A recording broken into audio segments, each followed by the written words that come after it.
আসসালামু আলাইকুম। অষ্টম শ্রেণীর শিক্ষার্থীদের আজকের ভিডিওতে স্বাগতম। আজকের ভিডিওতে আমরা তোমাদের গণিত বইয়ের বৃত্তের খুঁটিনাটি এই চ্যাপ্টারের দ্বিতীয় ক্লাসটি শুরু করব। আজকের ক্লাসের টপিক হচ্ছে বৃত্তচাপ, বৃত্তাংশ এবং বৃত্তকলা। তো চলো শুরু করা যাক। তো ধরে নাও এটা একটা বৃত্ত, এই যে এটা একটা বৃত্ত এবং এটাকে দেখতে অনেকটা চুরির মতো লাগতেছে না, চুরি, হাতে পড়া চুরি। এখন ধরে নাও এই চুরিটা মাটিতে পড়ে গেল এবং মাটিতে পড়ার কারণে এই যে এই বরাবর ভেঙে গেল। সেক্ষেত্রে এই বরাবর যদি ভেঙে যায়, দেখো এই বরাবর যদি ভেঙে যায়, দেখো এই যে একটা অংশ আলাদা হয়ে গেলো এবং এই যে আরেকটা অংশ আলাদা হয়ে গেলো। তাইলে এই যে একটা বাঁকা টাইপের একটা অংশ সৃষ্টি হলো না, এই যে এই ধরনের একটা অংশের সৃষ্টি হলো। সেক্ষেত্রে এই যে এই স্ট্রাকচারের যে জিনিসটা সৃষ্টি হলো এটাকে বলা হয় বৃত্তচাপ। সেক্ষেত্রে এটাকে কী বলা হয়? বৃত্তচাপ। আর এর ইংরেজির নাম হচ্ছে ARC, আর্ক। শিক্ষার্থীরা বুঝতে পেরেছো? এখন দেখো যেহেতু ভাঙছে, দেখো একটা অংশ বড় আর একটা অংশ ছোট। এখন যেই অংশটা ছোট সেই অংশটাকে বলা হয় বৃত্তের উপচাপ এবং যে অংশটা বড় তাকে বলা হয় বৃত্তের অধিচাপ। বুঝতে পারছো? উপচাপ কি আর অধিচাপ কি? উপচাপ হচ্ছে যে অংশটা ছোট। তোমরা এভাবে মনে রাখো যে উপ মানে সবসময় হবে উপ মানে ছোট। বলে না উপনদী, নদী উপনদী, তাহলে উপ মানে ছোট হয় না? সেই ক্ষেত্রে উপ মানে ছোট, এই ক্ষেত্রে উপ মানে ছোট। আর অধি মানে কি? অধি মানে বড়।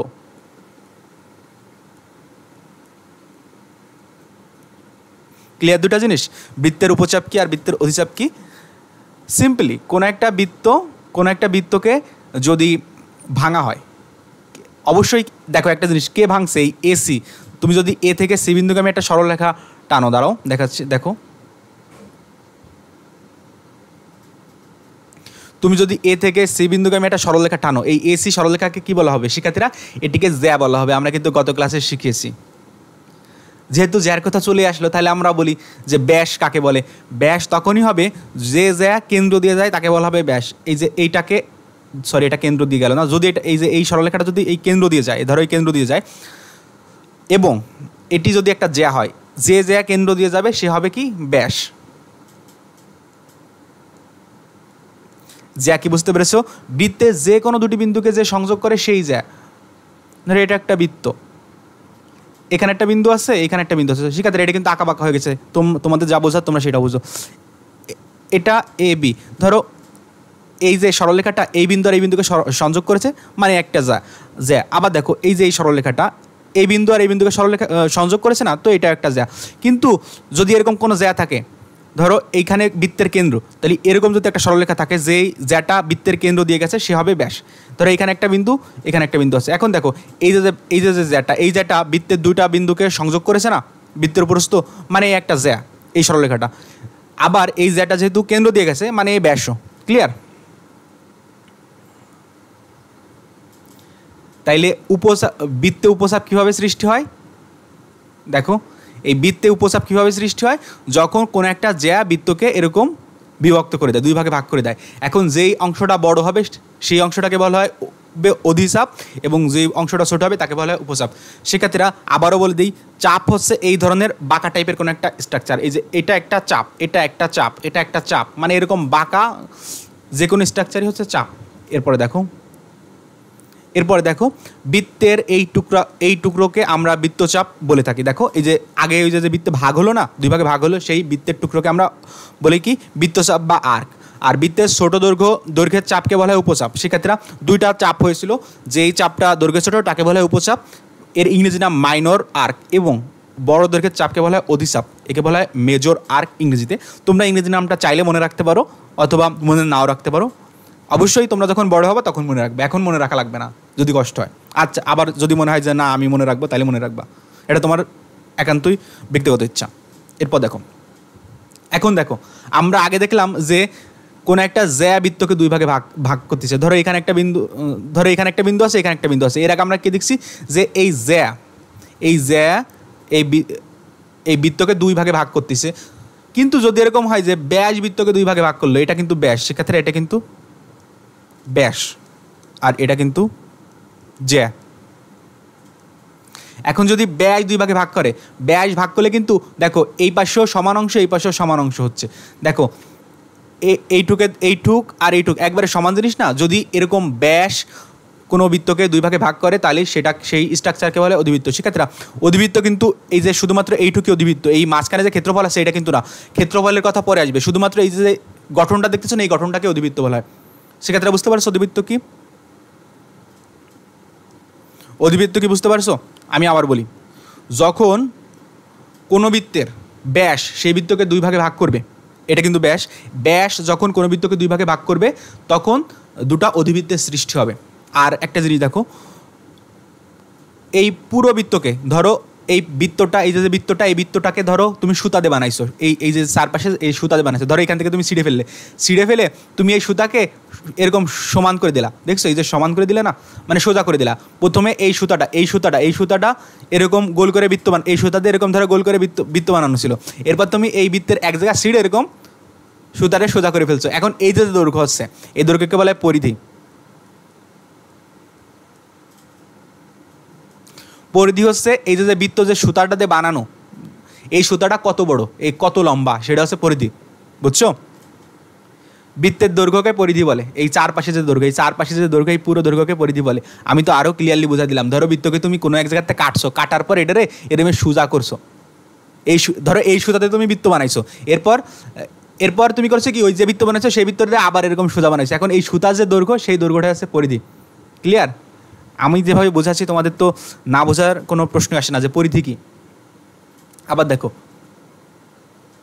অন্য একটা জিনিসের পরিধি দেয়, ধরো এটা একটা বর্গের এই বাহুর একটা দৈর্ঘ্য আছে, এই বাহুর একটা দৈর্ঘ্য আছে, এই বাহুর একটা দৈর্ঘ্য আছে, এই বাহুর একটা দৈর্ঘ্য আছে। ধরো এই বাহুর দৈর্ঘ্য 2, এই বাহুর সরি এটা তো আমি বলেই দিছি বর্গ, তাইলে তো দাঁড়াও পরিধিকে আরও ক্লিয়ারলি বোঝাই তোমাদের।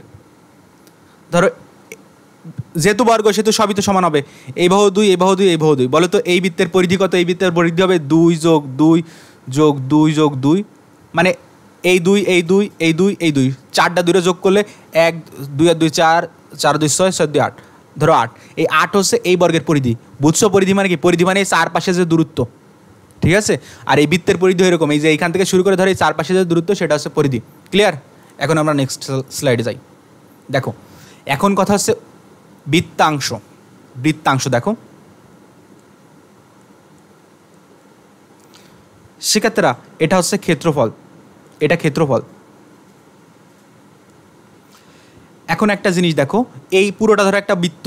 এখন ধরো তুমি কোনো একটা জ্যা দ্বারা এটা কিন্তু জ্যা, এই যে এই সরলরেখাটা একটা জ্যা, তুমি বৃত্তকে দুই ভাগে ভাগ করছো। এখন দেখো এই তাহলে দুই ভাগে যদি ভাগ করো, এই যে এই বরাবর ধরো এই বরাবর একটা বৃত্তচাপ সৃষ্টি হয়েছে এবং এই বরাবর একটা বৃত্তচাপ সৃষ্টি হয়েছে, এই বরাবর আর একটা বৃত্তচাপ সৃষ্টি হয়েছে, দুটা বৃত্তচাপ সৃষ্টি হয়েছে না? এখন দেখো এটা ছোট বৃত্তচাপ, এই যে এই পাশে ছোট বৃত্তচাপ আছে, এটার নাম কি? ছোটর কি ছিল? ছোট মানে হচ্ছে উপচাপ, আর বড়টা ছিল অধিচাপ। আমরা তো একটু আগে করলাম। দেখো এই উপচাপ দ্বারা যে ক্ষেত্রফল, এই যে এই যে এই ক্ষেত্রফলটা, মানে উপচাপ দ্বারা যে ক্ষেত্রফলটা হবে, উপচাপের জন্য যে ক্ষেত্রফল হবে তাকে বলা হবে উপবৃত্তাংশ। শিক্ষার্থীরা তাকে কি বলা হবে? এই উপবৃত্তাংশ। দেখো এই যে উপবৃত্তাংশ, এবং এই বড়টা তো অধিচাপ, এবং অধিচাপের দ্বারা যে ক্ষেত্রফল হবে, অধিচাপ যে ক্ষেত্রফলটাকে আপচার করছে তাকে বলা হয় অধিবৃত্তাংশ। আমি আবার এই জিনিসটাকে দেখাই, এই সব মুছে দিই।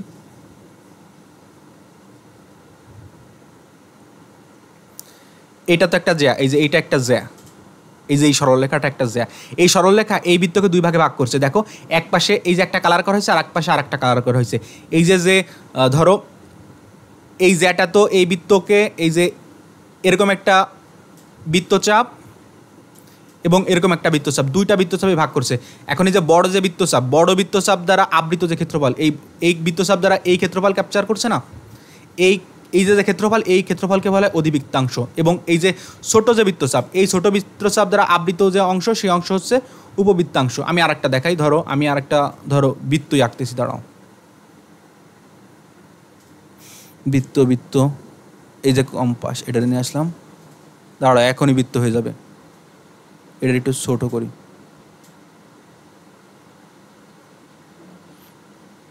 এত বড় হয়ে গেল, লাইন তো ঝিরঝির, দাঁড়াও।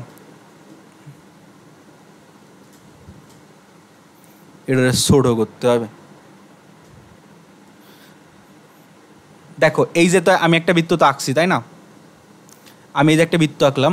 এখন দেখো এই এই বৃত্তে ধরো আমি এইখান বরাবর একটা জ্যা দিলাম, ঠিক আছে? এইখান বরাবর যদি আমি একটা জ্যা দিই, তাইলে ধরো এই যে একটা ক্ষেত্রফল হচ্ছে না, এই যে কালো কালার করা যে ক্ষেত্রফলটুকু, এই ক্ষেত্রফলটুকুকে কি বলা হবে? এই ক্ষেত্রফলটুকুকে বলা হবে উপবৃত্তাংশ। কারণ এই ক্ষেত্রফলটুকু ছোট, ছোট ক্ষেত্রফলরে বলা হবে উপবৃত্তাংশ। আর এই যে অন্য কালার দিয়ে দেখাই, দেখো এই যে বড় ক্ষেত্রফলটুক হবে, এই যে বড়, এই যে লাল কালার যে টুক করতেছে বাকিটুক, এই বাকিটুকরে বলা হবে শিক্ষার্থীরা, এই বাকি সবটুককে বলা হবে অধিবৃত্তাংশ।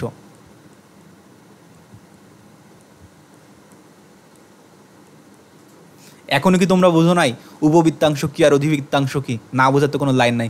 আমি ধরে নিছি তোমরা বুঝো নাই, তোমাদের আবার বোঝাবো, সমস্যা কি? তোমাদেরও খেদে কাজ নেই, আমারও খেদে কাজ নেই, আবার বোঝাচ্ছি। দেখো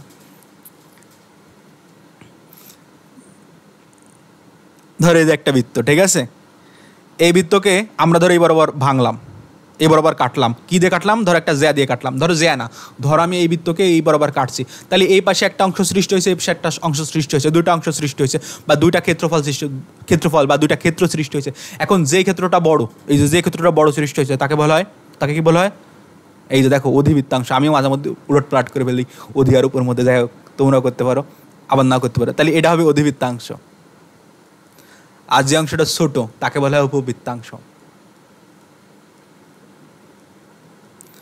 তোমাদের আবার বলে দেই, বৃত্তাংশ কিন্তু ক্ষেত্রফল। ক্লিয়ার? আর দেখো এই যে এবি, এই এবি যদি ব্যাস হয় তবে বৃত্তাংশ দুটি কী রূপ হবে, এদের কি নাম দেওয়া যায় তা চিত্রকে সিদ্ধান্ত নাও। শিক্ষার্থীরা এবি যদি ব্যাস হয় তাইলে আমি এই জিনিসটা দেখানোর জন্য তোমাদের এইটা মুছতে হবে।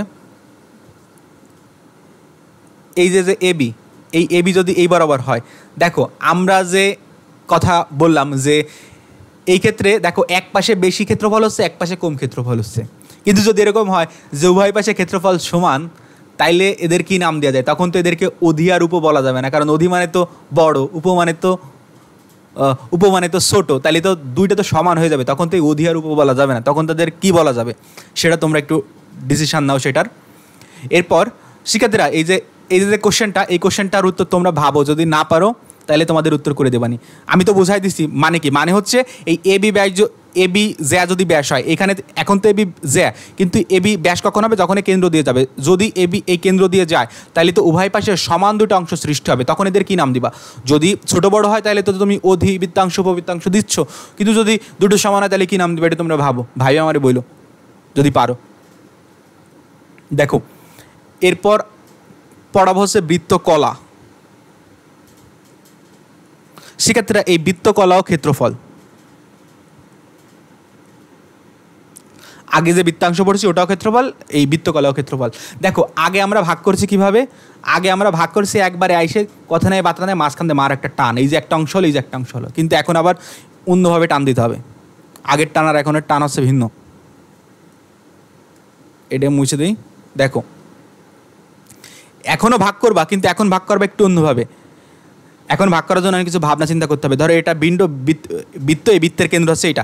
এখন তোমাকে ভাগ করতে হবে এরকম এরকম এরকম। ধরো তোমাকে এই কেন্দ্রের সাথে সম্পর্ক রেখে এরকম ভাগ করতে হবে। তাহলে এই যে একটা অংশ হলো, দেখছো এই যে একটা অংশ হলো, আবার এই যে বাইরে আর একটা অংশ হলো, সেই জিনিসটা এখানে দেখানো হয়েছে। দেখো এই এ বি একটা ব্যাসার্ধ, আবার এ ও একটা ব্যাসার্ধ, আবার ও বি আর একটা ব্যাসার্ধ।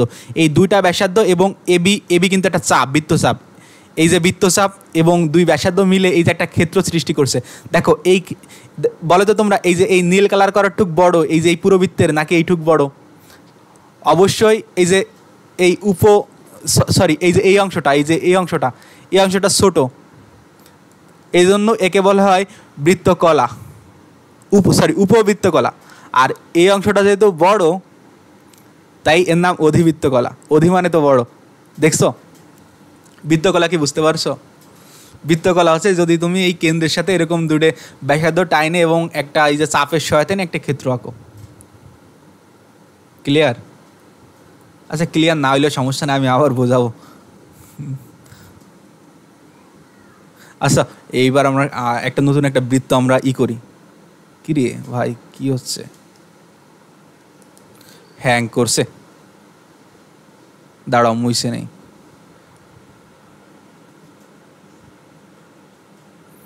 দেখো নিয়ে আসলাম কম্পাস,